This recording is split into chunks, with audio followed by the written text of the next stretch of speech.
तो hello friends, आप सभी कैसे हैं। आपका अपने YouTube channel future study India में स्वागत है। फ्रेंड्स, आज जो हम लोग भूगोल के इस लेक्चर में देखेंगे राजनीतिक एवं प्रशासनिक विभाजन। भारत का राजनीतिक और प्रशासनिक विभाजन कैसे हुआ। हम कह सकते हैं कि हमारा अखंड भारत कैसे खंड खंड हुआ, हमारे इस बड़े भारत का कैसे कब बंटवारा हुआ और वर्तमान में हमारे 28 राज्य और 8 केंद्र शासित प्रदेश कैसे बने, क्या क्या बाधाएं आई, कैसे कैसे क्या चीजें हुई, तब जाकर हमारा वर्तमान में 28 राज्य जो है और 8 केंद्र शासित प्रदेश हमारा बनकर तैयार हुआ। इसके पहले बहुत बड़ी तमाम सारे कारण हैं, बहुत बड़ी योजना है, तब जाकर के हमारा 28 राज्य और 8 केंद्र शासित जो हम लोग वर्तमान में देख रहे हैं तब जाकर वो बना है। तो आइए हम लोग एक एक करके सारी चीजों को समझते हैं और इस लेक्चर के माध्यम से मैं आपको बताना चाहूंगा कि वास्तव में यह जो अध्याय है ये आपको संविधान में भी पढ़ने को मिलेगा, लेकिन अगर हम लोग भारतीय भूगोल को पढ़ रहे हैं तो कहीं ना कहीं 28 राज्य और 8 केंद्र शासित प्रदेश कैसे बना, इसका निर्माण कैसे हुआ, इसको भी जानना बहुत जरूरी है। तो आइए हम लोग एक एक चीज करके समझेंगे। आज की जो चर्चा होनी है भारत की राजनीतिक एवं प्रशासनिक विभाजन पे चर्चा होना है। आप अपने सामने ये भारत का सुंदर मैप जो देख रहे हैं, पहले ये भारत बहुत विशाल था, इस क्षेत्र में भी भारत का बहुत बड़ा हिस्सा था और यहाँ पूरा ये भारत था, इस साइड में पूरा म्यांमार साइड में भारत का हिस्सा था, लेकिन कैसे समय बीतते हुए इन सबका खंड खंड हो गया, भारत का खंड खंड हो गया। और वर्तमान समय में कुछ ऐसे राजनीतिक पार्टियां हैं, कुछ ऐसे धार्मिक राजनीतिक पार्टियां हम कह सकते हैं जो अभी भी भारत को धर्म के आधार पर बांटने का काम करने का प्रयास कर रहे हैं, लेकिन अगर हम लोग भारत के क्या हैं, सच्चे सपूत हैं, तो यह हम होने नहीं देंगे। आइए इस लेक्चर में आपका स्वागत है और हम लोग चलेंगे। सबसे पहले हम बात करेंगे भारत की। तो भारत की बात अगर हम करें तो सबसे पहले जो हमारा भारत से अलग हुआ क्षेत्र है वो है अफगानिस्तान। अफगानिस्तान हम लोग देखेंगे 1893 में। 1893 में इधर का हिस्सा जो हमारा है यह अफगानिस्तान का हिस्सा है, जो कि डूरंड लाइन के माध्यम से, जब पाकिस्तान भारत से नहीं अलग हुआ था तब भारत से ही अफगानिस्तान अलग हुआ था, वो भी डूरंड लाइन के माध्यम से 1893 में पहली बार भारत का जो है विभाजन किया गया, यानी उसको बांटा गया। उसके बाद अच्छा, बांटने का कोई ये नहीं कि भारत चाह रहा अलग हो जाए, उसके बहुत सारे रीजन थे, भाषा के आधार पर, झगड़े के आधार पर, तमाम सारे कारण थे, धर्म के आधार पर। तो ये सब कारण थे जिनसे बंटवारा होने से ही निपटारा हुआ मामला, नहीं तो और भीषण युद्ध और भीषण लोग मारे जाते इसमें। तो 1893 में पहली बार जो है अफगानिस्तान का बंटवारा हुआ, भारत से अलग हुआ, और वो भी डूरंड लाइन के माध्यम से। वर्तमान में हमारा डूरंड लाइन 106 किलोमीटर ही भारत से सीमा साझा करता है, क्योंकि हमारा अफगानिस्तान पहले इससे जब अलग हुआ तो पाकिस्तान वाला ही हिस्सा था, लेकिन जब पाकिस्तान अलग हो गया तो बस थोड़ा सा ही भारत से अफगानिस्तान टच करता है। उसके बाद दूसरा बंटवारा हमारा हुआ 1935 में। 1935 में भारत से अलग हुआ हमारा बर्मा क्षेत्र, जिसे वर्तमान में हम म्यांमार के नाम से जानते हैं। 1935 में भारत से अलग हुआ। और तीसरा बंटवारा हुआ और बहुत बड़ा बंटवारा हुआ, बहुत योजनाबद्ध बंटवारा हुआ, बहुत साजिश के तहत इसको बंटवारा किया गया। जब अंग्रेज भारत से गए तो भारत के दिल के टुकड़े को भी तार तार कर दिए, यानी हम कह सकते हैं 1947 में जब बंटवारा हुआ भारत का तो कैसे हुआ ये देखते हैं। 1947 में जब बंटवारा हुआ तो दो क्षेत्रों में बंटवारा हुआ, एक ये क्षेत्र मुस्लिम क्षेत्र और यह क्षेत्र मुस्लिम क्षेत्र। यानी कहा गया ऐसे कौन से क्षेत्र हैं जो मुस्लिम क्षेत्र हैं जो पाकिस्तान थे उस समय बने, तो यह क्षेत्र और यह क्षेत्र। हम कह सकते हैं कि यह हिस्सा पूर्वी पाकिस्तान के नाम से और यह हिस्सा पश्चिमी पाकिस्तान के नाम से अलग हुआ। उसके बाद देखा गया कि उसी समय जब यह अलग हुआ तो यह समझ लीजिए धर्म के आधार पर अंग्रेजों ने भारत का बंटवारा कर दिया, और इसमें जिन्ना का प्रमुख हाथ देखा जाता है कि जिन्ना के ही वजह से इसका बंटवारा किया गया। और देखिए बड़ी बात तो यह हुई कि यहां भी और यहां भी, एक साइड में नहीं, थोड़ा सा इधर भी थोड़ा सा इधर भी, जो कि भारत के लिए बहुत बड़ा खतरा रहा। इसीलिए उस खतरे को दूर करने के लिए भारत ने 1971 में बांग्लादेश को आजाद करा दिया अपना सपोर्ट दे करके। आइए अगला हम लोग देखते हैं, जब भारत का बंटवारा हुआ 1947 में, उसके बाद हम लोग यह देखें कि उस समय भारत में 552 देसी रियासत, हम कह सकते हैं रियासतें थी।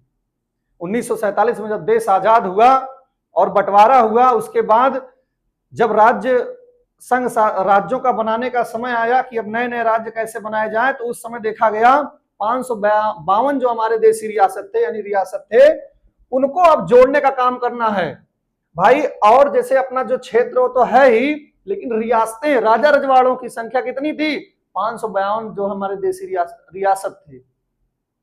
उसके बाद सरदार पटेल जी को जिम्मा दिया गया कि आप जो है इन सभी देसी रियासतों को यानी रियासतों को मिलाइए, भारत में, भारत के राज्यों में सम्मिलित करिए। तो उनके प्रयास तो सफल रहे, उन्होंने जो अपना योगदान दिया उससे तो काम अच्छा हुआ, लेकिन 3 नहीं शामिल होना चाहते थे। उसमें पहला हमारा था हैदराबाद, दूसरा जूनागढ़ और तीसरा जम्मू कश्मीर। आपको बताना चाहेंगे कि जो तीनों हमारे क्षेत्र थे, हैदराबाद, जूनागढ़ और जम्मू कश्मीर, ये साजिश ये भी रच रहे थे कि हम भारत में नहीं शामिल होंगे। लेकिन अब समझ लीजिए जब डंडा गिरता है तो सब हेखड़ी निकल जाती है, हुआ यही। आइए देखते हैं।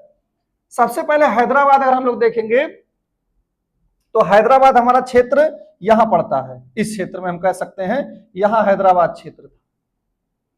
और हैदराबाद में उस समय वहां का राजा जो था, वहां का शासक निजाम था। निजाम ने कहा हम भारत में नहीं शामिल होंगे। सरदार पटेल जी ने कहा ठीक है तुम नहीं शामिल होगे तो सुनो, अब उसने चाल चल दिया। सरदार पटेल जी ने क्या किया, यहाँ की जो आर्मी सेना थी, भारत की आर्मी सेना, उसको पुलिस की वर्दी पहना करके भेज दिया कहां? हैदराबाद में। और हुआ क्या, मार के एकदम ले लाठी दे लाठी मार के क्या किए, ऑपरेशन पोलो चला करके। कहा जाता है कि जब ये आर्मी लोग यहाँ पुलिस की वर्दी पहन के आए थे तो उस ऑपरेशन का नाम रखा गया था ऑपरेशन पोलो, और उसके माध्यम से हैदराबाद को भारत में शामिल कर लिया गया। अगला हमारा जूनागढ़ आता है। जूनागढ़ हमारा यहां मिलता है गुजरात के क्षेत्र में, है ना। जूनागढ़ कहां मिलेगा? गुजरात के क्षेत्र में मिलेगा। और यहां भी एक मामला यह था, मामला क्या था? जूनागढ़ का मामला यह था कि जूनागढ़ का जो शासक था मुस्लिम था, जनता यहाँ की क्या थी? हिंदू थी। मामला ये फंसा कि जूनागढ़ में क्या है, जूनागढ़ में शासक मुस्लिम, जनसंख्या वहां का हिंदू। अब सरदार पटेल जी को समझ में आ गया कि मामला अब हमें शासक से तो काम बनेगा नहीं, शासक चाहे हम पाकिस्तान में शामिल हो जाएं। लेकिन सरदार पटेल जी ने चाल चल दी, उन्होंने यहाँ के लोगों को मोटिवेट कर दिया, हिंदुओं को मोटिवेट कर दिया और जनमत संग्रह करार दिया कि आप कहां रहना चाहते हैं। यहाँ के लोगों ने कहा हम भारत में रहना चाहते हैं। कहानी इसकी भी खत्म हो गई, यानी यह भी शामिल हो गया भारत में। अब बचा हमारा जम्मू कश्मीर ये वाला क्षेत्र। यहाँ का राजा जो था वो राजा हरि सिंह थे, बहुत बड़े शान शौकत से रहने वाले व्यक्ति थे। लेकिन बात हुई क्या? बात हुई यह कि यहां रहने वाले लोगों की संख्या अधिक थी, किसकी? मुस्लिमों की। राजा कैसा था? हिंदू था। राजा हरि सिंह हिंदू थे, यहां की जनता कैसी थी? मुस्लिम। मामला यहां भी उल्टा था। सरदार पटेल जी के समझ में आ गया कुछ यहां भी करना पड़ेगा। बहुत दिमागदार व्यक्ति थे सरदार पटेल जी, इसीलिए उनको लौह पुरुष का संज्ञा दिया जाता है। अब उन्होंने क्या किया, थोड़ा सा यहां जो हमारे सैनिक लोग थे उनकी ढिलाई कर दी। ढिलाई जैसे की तो पाकिस्तान के जो यहाँ आतंकवादी लोग थे यहाँ हमला कर दिए। जब हमला कर दिए, अब राजा हरि सिंह चिल्ला रहे हैं बचाओ बचाओ बचाओ।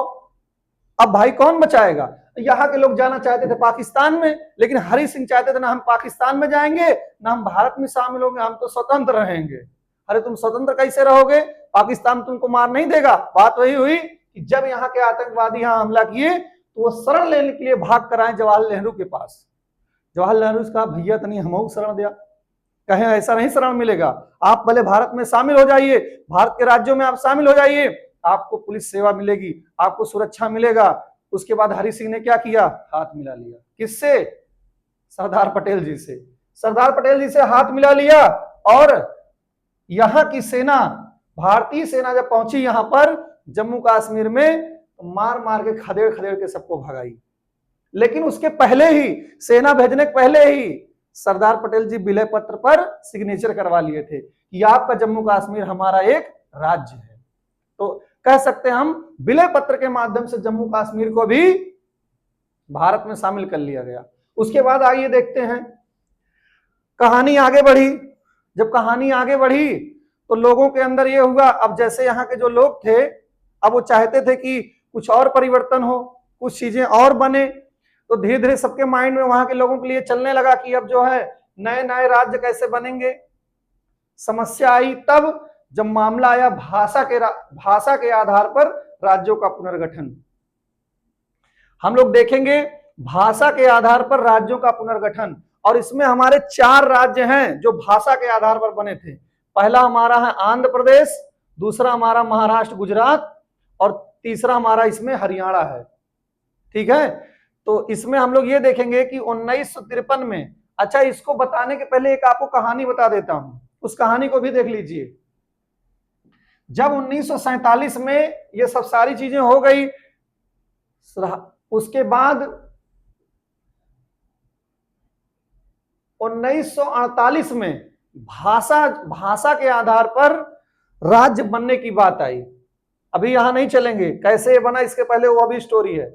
तो उसके बाद ये हुआ कि अब भाषा के आधार पर राज्य कैसे बने, जैसे अभी तक धर्म के आधार पर देश बन रहे थे वैसे भाषा के आधार पर राज्य बनेंगे। भाई हमारी बोली ऐसी है, हम लोग इधर रहेंगे, हमारा ये अलग राज्य होगा, ऐसे लोग मांग करने लगे। तो सबसे पहले मांग करने आई कौन सी समिति? एसके धर समिति। एसके धर समिति कब आई? 1948 में एसके धर समिति आई, और जो कि उसने रिजेक्ट कर दिया कि भाषा के आधार पर राज्य नहीं बनेंगे। उसके बाद कुछ समय बीता तो हमारा जेवीपी, इसमें क्या है, जवाहरलाल नेहरू थे, सरदार पटेल थे और पट्टाभी सीतारामैया, 3 लोग थे, सरदार पटेल, जवाहरलाल नेहरू और पट्टाभी सीतारामैया। इन तीनों लोगों ने क्या किया, इन तीनों लोगों ने फिर से भाषा का जो आधार पर मांग किया जा रहा था राज्यों का, उसको भी इन्होंने रिजेक्ट कर दिया, नहीं भाषा के आधार पर राज्य नहीं बनेगा। लेकिन मामला शांत नहीं हुआ, मामला और आगे बढ़ा। तो समय आया 1953 का। जब समय आया 1953 का तो पेट्टू सीधा रामाल्लू, ये वहां के रहने वाले थे आंध्र प्रदेश के, पेट्टू श्री रामाल्लू, इन्होंने क्या किया, तेलुगु भाषा के आधार पर राज्यों का पुनर्गठन यानी अलग राज्य की मांग करने की बात इन्होंने की, और अनशन पर बैठ गए। कहे हम खाना नहीं खाएंगे, चाहे जो हो जाए, हमें राज्य अलग चाहिए। जब इन्होंने कहा हमें राज्य अलग चाहिए तो इन्होंने 56 दिन तक भोजन नहीं किया, यानी ये कह सकते हैं कि इन्होंने 56 दिन तक क्या किए, उपवास रखे, यानी अनशन पर बैठे। और इनकी जब मृत्यु हो गई 56 दिन अनशन पर बैठने के बाद, तो वहां के लोग भड़क गए। जब वहां के लोग भड़क गए तो हुआ क्या, बेबस होकर के, हम कह सकते हैं मजबूर होकर के, फिर से एक समिति का आयोजन किया गया। कब? 1 अक्टूबर 1956 में। और जब 1 अक्टूबर 1956 में 7वें संविधान संशोधन के माध्यम से फजल अली आयोग का गठन किया गया, तो वही 7वां संविधान संशोधन के माध्यम से भारत में 14 राज्य और 6 केंद्र शासित प्रदेश बनाए गए। साथ में क्या हुआ, 1953 में, अब देखिए बात यहां आती है, 1953 में भाषा के आधार पर आंध्र प्रदेश यानी तेलुगु भाषा के आधार पर आंध्र प्रदेश को मद्रास से अलग किया। मद्रास माने तमिलनाडु से अलग किया गया। तमिलनाडु का पुराना नाम मद्रास था। उसके बाद अगला हम लोग भाषा के आधार पर देखेंगे, बंबई को अलग किया गया। पहले हमारा ये क्षेत्र पूरा बंबई का क्षेत्र था, ये पूरा क्या था, बंबई था। उसको काट कर 2 बनाया गया। बंबई प्रेसिडेंसी पूरा इतना था, ये इसको काट करके महाराष्ट्र बनाया गया, जो कि मराठी भाषा के आधार पर, और गुजरात बनाया गया गुजराती भाषा के आधार पर। तो हम कह सकते हैं 1960 में गुजरात और महाराष्ट्र बने। उसके बाद 1966 में पंजाब को अलग किया गया भाषा के आधार पर। पंजाब पहले बहुत बड़ा क्षेत्र था, उसको बनाया गया हरियाणा, जो कि हिंदी भाषा के आधार पर, और पंजाब को बना दिया गया पंजाबी भाषा के आधार पर, है ना। और हम लोग यहाँ एक चीज अभी और देख लेंगे, जो मैंने अभी आपको बताया कि फजल आली आयोग के माध्यम से 1 अक्टूबर 1956 में 7वें संविधान संशोधन के माध्यम से 14 राज्य और 6 केंद्र शासित प्रदेश बने, उनका नाम हम लोग देख लेते हैं। तो यहां सबसे पहले देखेंगे फजल आली आयोग के सिफारिश के बाद 14 राज्य और 6 केंद्र शासित प्रदेश कैसे बने। तो हमारा राजस्थान, मध्य प्रदेश, पश्चिम बंगाल, असम, बिहार, बॉम्बे, जम्मू कश्मीर, केरल, पंजाब, आंध्र प्रदेश, मद्रास यानी तमिलनाडु। तमिलनाडु बाद में पड़ा 1964 में, मद्रास का नाम तमिलनाडु पड़ा है 1964 में।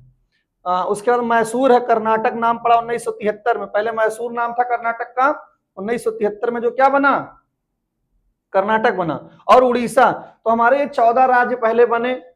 उसके बाद 6 केंद्र शासित देख लेते हैं, अंडमान निकोबार, दिल्ली, हिमाचल प्रदेश, लक्षद्वीप, मणिपुर और त्रिपुरा। देखिए इसमें वर्तमान में अंडमान निकोबार, दिल्ली, लक्षद्वीप ये अभी यूटी हैं, लेकिन हमारा हिमाचल प्रदेश, मणिपुर, त्रिपुरा ये यूटी नहीं है, ये राज्य बन गए हैं, ठीक है। और इसमें शामिल हुए हैं और इनमें से कुछ निकले हुए हैं। तो वर्तमान में अभी हम आपको बताएंगे कैसे कैसे जो आपके निकले हैं, कैसे इसमें कौन जुड़े हैं। तो जो इंपॉर्टेंट राज्य हमारे इसमें जुड़े हैं उनको हम लोग देखेंगे, और इंपॉर्टेंट हमारे जो केंद्र शासित है उसको हम लोग देखेंगे, ठीक है। आइए अब हम लोग थोड़ा सा बात कर लेते हैं यहां पर। यहां हमने आपको बताया कि ये 6 हमारे यूटी थे।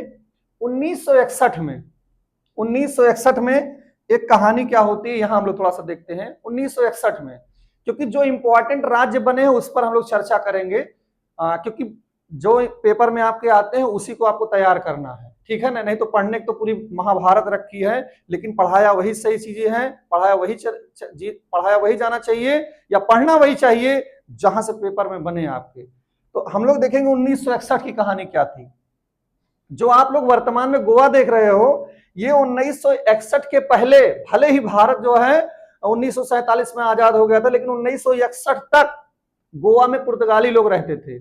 और तब 1961 में पुर्तगालियों से गोवा हमें प्राप्त हुआ, और जब गोवा हमें प्राप्त हुआ तो वह यूटी बना, यूटी माने केंद्र शासित प्रदेश बना। लेकिन 1987 में, कितने में, 1987 में गोवा को पूर्ण राज्य का दर्जा मिल गया। तो याद रहेगा यहां, गोवा 1961 में बना, पुर्तगालियों से मिला, यूटी बना, लेकिन 1987 में पूर्ण राज्य हमारा बन गया।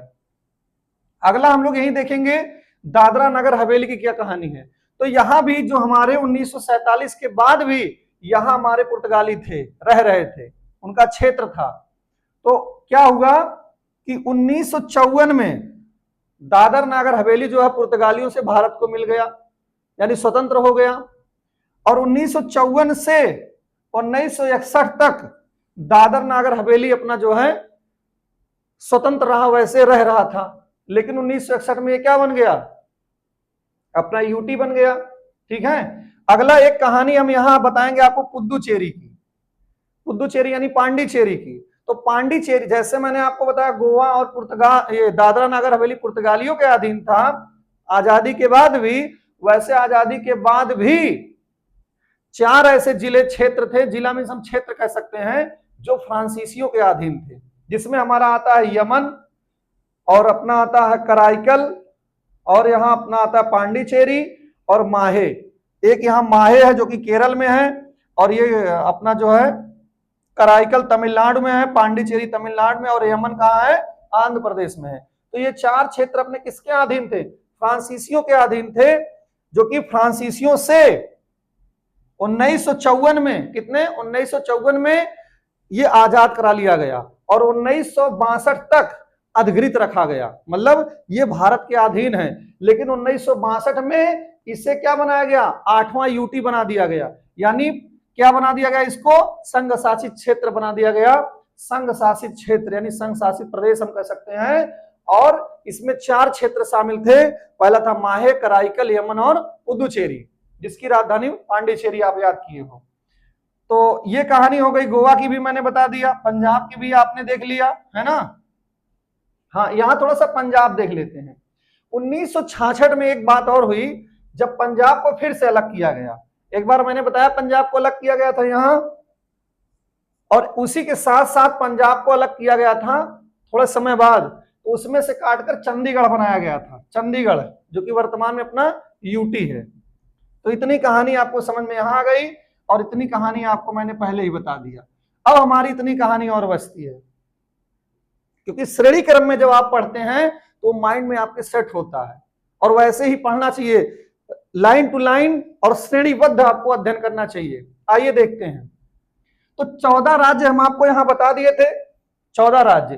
15वां राज्य जो हमारा बना था 1960 में, महाराष्ट्र से अलग होकर, यानी मुंबई से अलग होकर, वो बना था गुजरात। 1960 में 16वां बना था नागालैंड। 1963 में असम से अलग हुआ था, और 1987 में अलग हुआ, मतलब बना हमारा असम से कटकर अरुणाचल प्रदेश और मिजोरम। 1987 में बना ये। अब हम लोग यहां कुछ इंपॉर्टेंट फैक्ट है देख लेते हैं। ये इंपॉर्टेंट फैक्ट क्या है? इसमें हमने लिखा 25, 26, 27, 28, 29 और ये चीजें मैंने पहले बता दिया, जो आपके पेपर में आता है वही हम आपको पढ़ाते हैं, ठीक है। तो हमारा 25वां राज्य हम लोग देखेंगे। 14 से हम लोग इंटर करेंगे कहां? 25 पे। बाकी बीच में जो मैंने बताया, इसको काट कर यहां बना, इसको काट कर यहां बना, तो वो आपका बना, ठीक है। लेकिन जहां पेपर में बनता है यहां गोवा से, तो 25वां राज्य जो हमारा बना वो गोवा बना। क्या बना? गोवा। और गोवा कब बना? जब 1987 में। कब बना? 1987 में गोवा राज्य बना, 25वां। उसके बाद 26वां राज्य जो हमारा बना 1 नवंबर, यूपी से अलग हुआ उत्तरांचल। ये हम कह सकते हैं 1 नवंबर सन 2000 को। 1 नवंबर सन 2000 को भारत से अलग हुआ अपना कौन, सॉरी भारत से कह रहा हूं, उत्तर प्रदेश से अलग हुआ। 13 जिलों को काटकर बनाया गया उत्तरांचल। क्या बनाया गया? उत्तरांचल। लेकिन 6 वर्ष बाद यानी 2006 में उत्तरांचल का नाम उत्तराखंड पड़ गया। उसके बाद तो ये हमारा 25वां था, 26वां राज्य था। उसके बाद हमारा 27वां राज्य है जो बना 9 नवंबर सन 2000 को।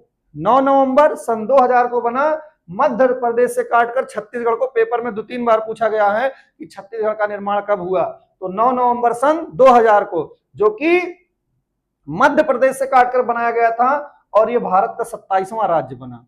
अगला हम लोग देखेंगे 28वां राज्य। 28वां राज्य कब बना? 15 नवंबर सन 2000 को। 15 नवंबर सन 2000 को। तो 3 डेट देखिए नवंबर का है, 1 नवंबर, 9 नवंबर, 15 नवंबर। और सन 2000 को 3 नए राज्य बने। पहला उत्तराखंड यानी उत्तरांचल नाम, छत्तीसगढ़ और झारखंड। अब रही बात झारखंड की, तो 15 नवंबर झारखंड जब बना सन 2000 को, तो बिहार से काटकर झारखंड राज्य बनाया गया। तो ये हमारा हो गया 28वां। अब हम 29वां की बात कर लेते हैं। वर्तमान में 28 हैं, लेकिन 29 बन चुके थे, अभी एक हट गया है, मर्ज कर दिया गया था। दो अलग अलग राज्य को एक यूटी बना दिया गया। 2 जून सन 2014 को 29वां कौन सा था? 2 जून 2014 को आंध्र प्रदेश को काट करके तेलंगाना राज्य बनाया गया। पेपर में बहुत बार पूछा गया है। कब? 2 जून 2014 को आंध्र प्रदेश को काटकर तेलंगाना राज्य बनाया गया, ठीक है। उसके बाद 2019 में क्या घटना घटती है? जम्मू कश्मीर, जो जम्मू कश्मीर था, इसका पुनर्गठन किया गया। 2019 में क्या किया गया? जम्मू कश्मीर का पुनर्गठन किया। जो लद्दाख अलग राज्य था, जम्मू कश्मीर अलग राज्य था, तो 29 थे, लेकिन दोनों को एक करके यूटी बना दिया गया, यानी यूनियन टेरिटरी, संघ शासित क्षेत्र बना दिया गया। और फिर राज्यों की संख्या हमारी 28 हो गई, जो 29 थी, क्योंकि 2 अलग अलग थे, उसको एक कर दिया गया, है ना, और यूटी बना दिया गया। तो वहां से राज्यों की संख्या एक कम हो जाएगी। 26 जनवरी 2020 को दादरा नागर हवेली क्या बना? एक यूटी बना।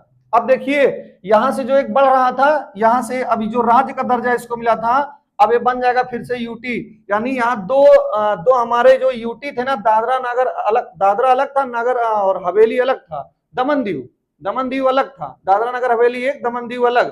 तो इन दोनों को एक कर दिया गया। कब? 26 जनवरी सन 2020 को दादरा नगर हवेली एवं दमन दीव ये एक हो गया और यूटी बन गया, यूनियन टेरिटरी, संघ शासित क्षेत्र बन गया।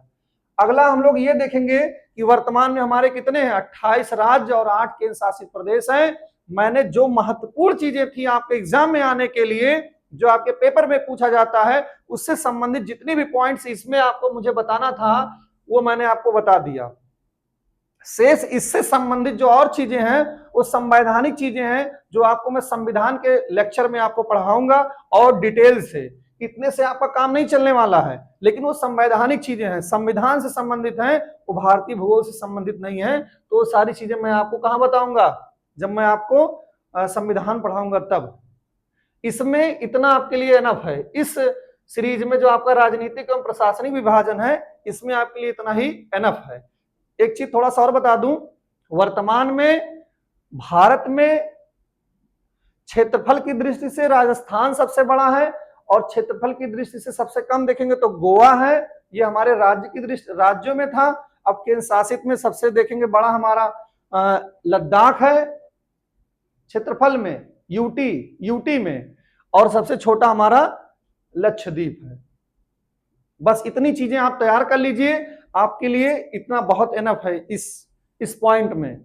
ठीक है, अगर आपको वीडियो पसंद आया हो तो प्लीज चैनल को लाइक करें, सब्सक्राइब करें, शेयर करें। जय हिंद, जय भारत, धन्यवाद।